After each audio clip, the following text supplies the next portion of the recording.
From the preliminary, I found that it is important to research the audience in which I was aiming to attract and address. For the preliminary, I didn't have much knowledge as to what content was needed for it, apart from knowing the general basis of what college magazines should have.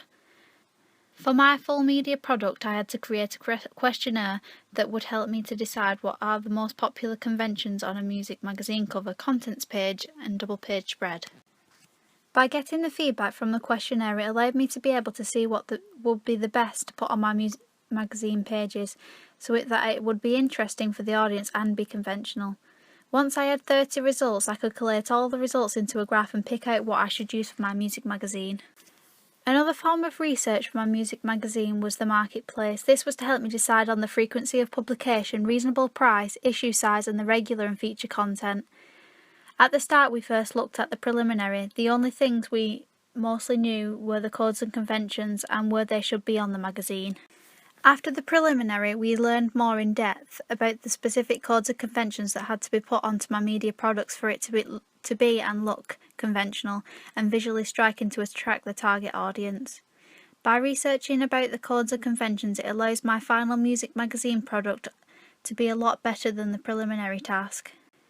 From the preliminary, the codes and conventions were used for the college magazine. However, they were not created to look professional, and we had to learn by looking at the finished preliminary pages and know what we had to do to change the conventions and make them look interesting and look like an established magazine.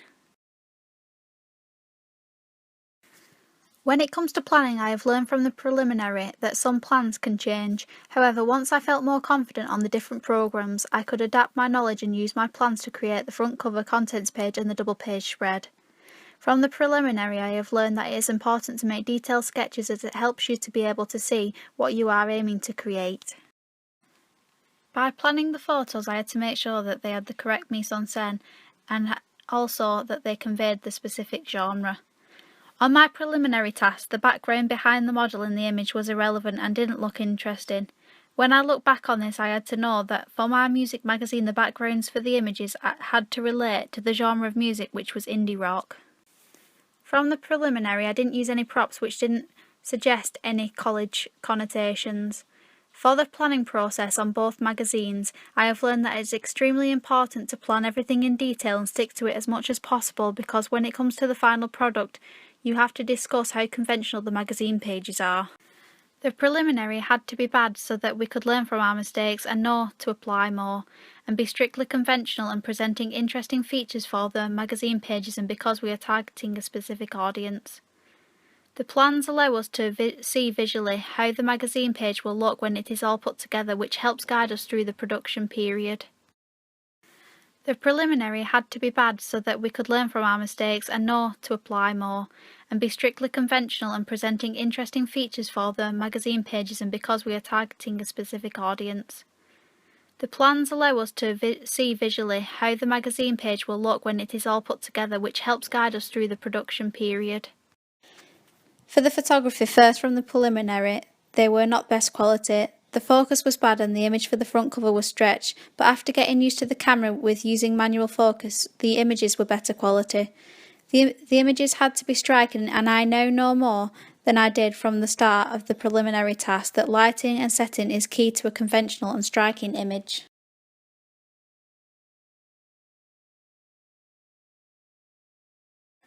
From the preliminary task, not a lot of cover lines were needed along with the article information, and for the music magazine, over 20 feature articles and article information was needed in order to fill up the gaps on the page so it would be conventional.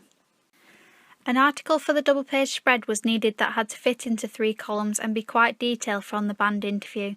On the preliminary, a double page spread didn't need to be made, so we had to go off our knowledge and research from the codes and conventions of a double page spread.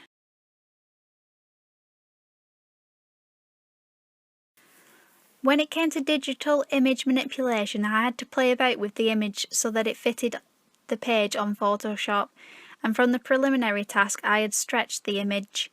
I knew from past experience on the preliminary that some parts of the background were not necessary, so for my music magazine I cropped out some of the background as it reduced the image's striking nature.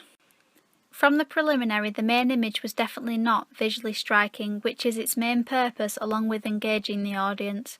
However, when I look back at the preliminary, I knew that I couldn't have an overstretched image.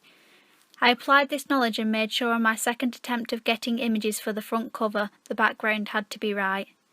When I chose my main image for the front cover, I had chosen one where the bottom of the image was showing carpet, which wasn't supposed to be part of the background, so I had to crop it out and then make the image bigger on Photoshop so that the model stood out more.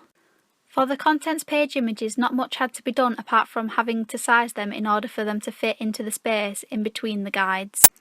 For the double page spread, the image manipulation was to change the colour from normal to black and white, as the image looked grainy and as the lighting and movement reduced the resolution of the image. By adjusting the image colour, it made the image look less grainy.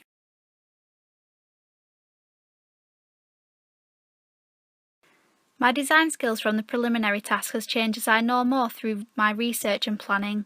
My main image had to be central and very striking. The cover lines had to stand out and be bold, but not touch the main image's face. The barcode should be small and at the bottom, with the issue information to be conventional. The masthead had to be unique and eye-catching. The positioning statement had to relate to the purpose of the magazine and place the magazine within the market. Article information has to be short but informative. The main cover line has to relate to the main image and be visually eye-catching.